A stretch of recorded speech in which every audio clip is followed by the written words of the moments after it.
What is going on, beautiful people? Welcome back to another amazing and impactful episode of the True Health Forever podcast, where we try to live our best life through the lens of holistic health.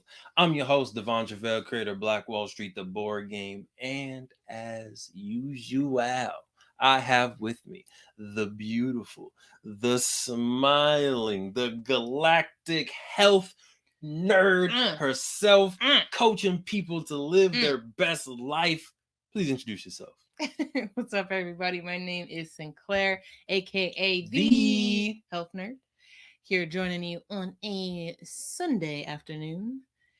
The weather is a little iffy here. It's like overcast, but the sun is peeking through. I see it trying because I was talking about it earlier about how I don't like overcast without rain. It's like, why? See, I feel like there's somebody who watches and listens just to hear what you say about the day. It's possible. I feel like there's that one person that is like, what's Sinclair going to say about the day? Ooh, what day is it? And you do it for them. Just for you. Just for you, Grandy. Oh, goodness. No. Hey, Grandy's like, yeah. But as y'all probably know, if this isn't your first episode, if it is your first episode, hey, welcome TH4. Like, subscribe. We appreciate you. If it isn't, then you know for sure that the queen is the health nerd, and I am the Black history nerd / Black book nerd. Right. Yes. And I'll claim that. I love that. I'll walk in my nerdiness nowadays. But I think we're gonna bring someone on who might out nerd me when it comes to Black books. Yeah, I think he's gonna take it, and I'm here to soak up all the game. I'm here to soak up all the wisdom. But we got the founder of the Black Book Club today joining us. We're gonna talk about building libraries. We're gonna talk about literacy within the Black community, and we're gonna talk about some powerful Black authors. Queen, are you ready? Are you ready for some Black Book Club? I need to work on these intros. You please, because I try to go off the potential. No.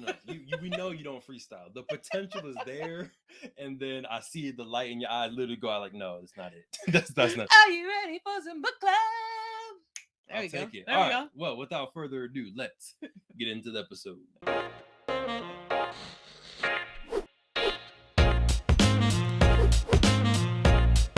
All right, we're out.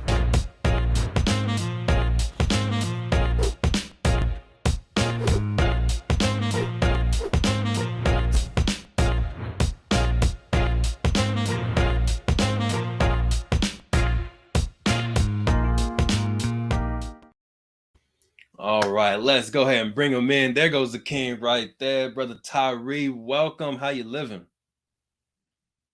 For having me on. How y'all doing? You know, blessed over here. Got some food in the queen's stomach, so I'm not in trouble. Oh yeah, that means you're safe. You're safe for right now. You good for a couple hours. A couple hours. That's all I got. Right? How about you over there? I know you celebrating some life over there. Yeah, we're celebrating my aunt's 80th birthday today. Yes. We are love that. We all getting together to drive by and say happy birthday. Love it. And I know that warms her heart, right? Yeah. Just seeing the family come by, give that energy, what warms the heart. But we did a slight intro, but in your own magnificent words, if you don't mind introducing yourself and what the Black Book Club is. Okay, definitely. So I'm Tyree Jennings. I started the Black Book Club about 2 years ago. And the purpose of the Black Book Club is because, if you look at statistics, it says that between the age of about 16 to 25, 26, and actually in Black men, it's actually 16 to about 27, we kind of fall out of love for literature. So what that means is our reading levels decrease dramatically. And I think the reason for that is because we're given books in high school. You look at 16, you're looking at about 10th, 11th grade. We're being given books by school that do not speak to our true interests, that do not speak to our character. So we don't identify with these books. I know in my instance, my mother was a vigorous reader, right? She reads 2 and 3 books at one time. My brother's always been a reader. Then when I got to the 10th grade and I was given, I'll never forget, it was Of Mice and Men. And I was told that this is one of the greatest books ever.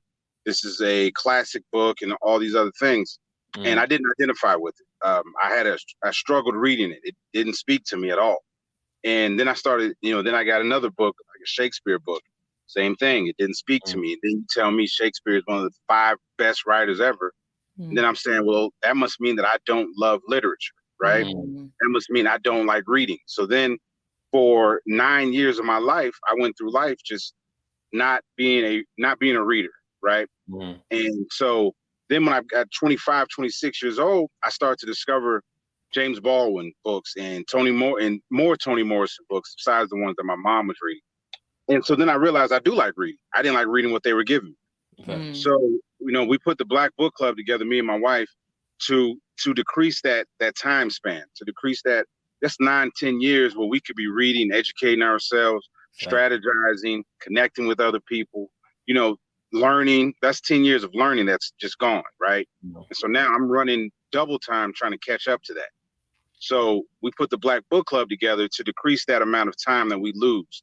So we want to show our age range and younger that reading is cool. So we always try to incorporate a lot of current culture, a lot of things that I think before kind of the word nerd, we would kind of shy away from, especially as Black men.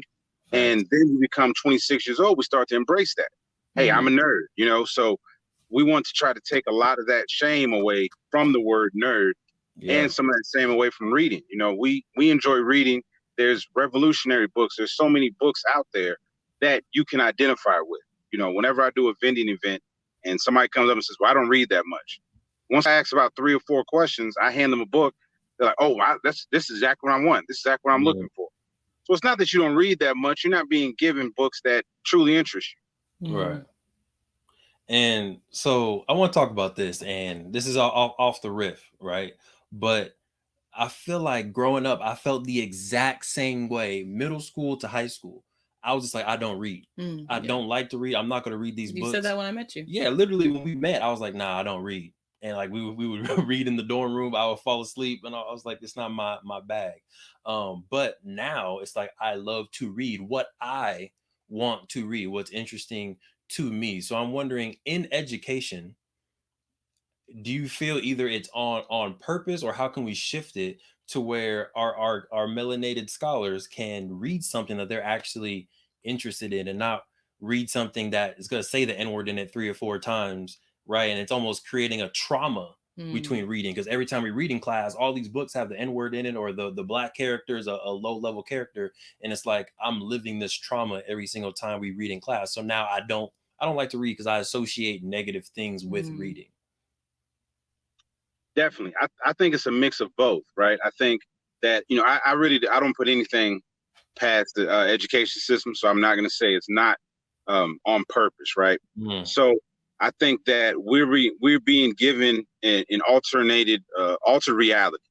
So if you're given books that always, like you said, speak to the Black character being either less intelligent or violent, it's just like movies. The first time you hear a rap song is when they show that jail scene. Or the only time you see the Black characters when they're on the corner drinking a beer. That forces you to identify with something that you don't truly identify with, right? So then, especially in our people's minds, it makes us have to formulate an opinion on ourselves that is lesser than what we truly are, right? So that makes us want to join in on what the popular phrase is, or popular culture. So if you show us books that just keep showing our intelligence on a lower level, and these authors are very, very talented at doing that, at displaying ourselves as being less intelligent, right? So then also what I say is intentional is that the books that I sell, a lot of them are banned, right? Wow. And the reason why a lot of them are banned, and you see books like James Baldwin books are banned, Toni Morrison books are banned. Right. And you're like, well, like the Son of Solomon is banned from school. You can't, if you give your child a Son of Solomon book, a Song of Solomon book, and they do a book report on it, they'll probably get a 0, guaranteed 0. And they'll say the reason for that is because the book speaks to the racial inequalities that we go through as people. But you're saying, like, how is that banned when all it does is speak to the truth, right? Because we're given a truth that is shattered. So if you if you speak to radical books, and not even radical books, really just any books, if you speak to Black books, they will say, no, we're not letting them in there. And they call any Black book a radical book. You know, they'll call James Baldwin, If Beale Street Could Talk, as a radical book, which it is not. It's a book about love. Right. But when Black you're love dealing is radical, though, Tyree. Black love is radical. Black love is very radical. When you're dealing in a system that you know, perpetuates us in a cycle that is lesser, anything is radical, right? Black love is radical. You know, Black friendship is radical. So when you talk about Toni Morrison book, The Bluest Eye, Black confidence is radical. The Bluest Eye speaks to being confident in who you are. So these are all things that we're put into a system that these books fight against. Right. So against the system, you can't depend on the system to give that to you. You can't depend on the system to push that in front of you. Facts. And if you're listening, first off, welcome again. This is Tyree from the Black Book Club. Make sure y'all go follow. But you may be wondering, like, what does book club have to do with holistic health, right? And what this has to do is when you're able to read and learn about who you are, right? We literally just talked about that Black confidence is radical. We need to be able to build that confidence, and sometimes you can get it in the characters that you're able to connect with in movies, in comic books, or in regular books. Same thing with health, right? We talk about how the healthcare system has information that they're not necessarily trying to give you. You need to get that information from books, right? So books are an amazing resource to be able to tap in and learn not only about yourself, but also about some of the outside world too. But I want to zoom in a little bit, all right? Because we did a little bit of research, and we saw that on an IG post, you said that starting the Black Book Club came out as I think it was a failed YouTube search or some type of failed search online, and then you were like, you know what, let's build it. So can you tell that story on how you got that motivation? Definitely. So we went, you know, like everybody else in the world, we went to go see Black Panther in the theaters, and you know, loved the book, Wakanda Forever, right? So me and my wife, we took the kids and we went to go see the movie, and so the next morning, I was just like 5 a.m. I'm on YouTube I was searching for the song that was singing before the club fight scene. For some reason, I don't jog, but I decided I was going to jog that day to that song. So I searched on YouTube for it, and when I put in The African, it auto completed African Library Project. So I started looking at it, and I started looking at the African Library Project, and it says, you know, if you can collect 1,500 books and send, I forgot the monetary amount, then we can build a library in Africa. So, you know, I waited about 5 to 6 hours for my wife to wake up. She wakes up a little later than I do. So, so when she woke up, the first thing I said was, hey, let's build a library in Africa. And, you know, all props and respect to her. She didn't bat an eye. She didn't say, you're crazy. She's like, let's do it, you know? So then we started to put together a plan.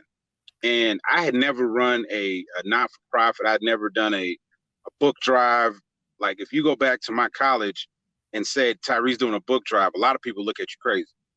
And so I announced the book drive, and the same people that I thought would look at me crazy or say, Tyree, this sounds like some off-the-wall stuff you're doing, they were the ones that reach out and say, I'm sending you a box of books. I'm sending you 2 boxes of books. So it really hit me like, wow, you know, people really are trusting me to put this together.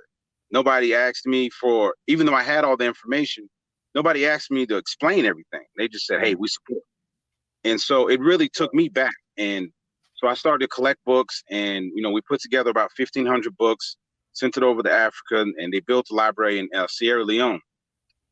And so we saw the pictures of the library, and we saw some of the Black babies picking the books up that I know I put in a box for them, right? And I know my children pack the boxes to send books to children. So it really touched me. Like, it moved me a lot. And so after, you know, you come off that high from collecting books for 6 months and then sending them over to Africa, I said, hey, I want to do something here local. I want to do something in the States. And so, you know, me and my wife started putting together plans to do things here locally.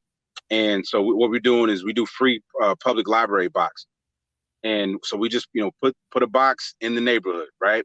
So you put the box in the neighborhood, and then you just fill it up with books that we need. So you fill it up with the James Baldwin, you fill it up with, a Robert F. Williams book. And then you also come back after that, you fill it up with books on how to grow food, right? You fill it up with books on how to be an electrician. So you make it a really community meeting spot. And so now, if I live up the street from you, I come and I grab this plumbing book, right? You come, you grab this electrical book. Now, then my wife, she grabs this gardening book. So now we meet again, and you say, hey, I'm having this issue with my toilet. I'm gonna have to call this plumber. It's gonna cost $500. I'm like, well, no, I just finished studying about that. Let me see if I can do something. Yeah. Hey, I got a problem with my light. You're reading an electrician book. Hey, let's put this garden in our neighborhood. My wife's reading this garden book. So you can really grow everything from that community library.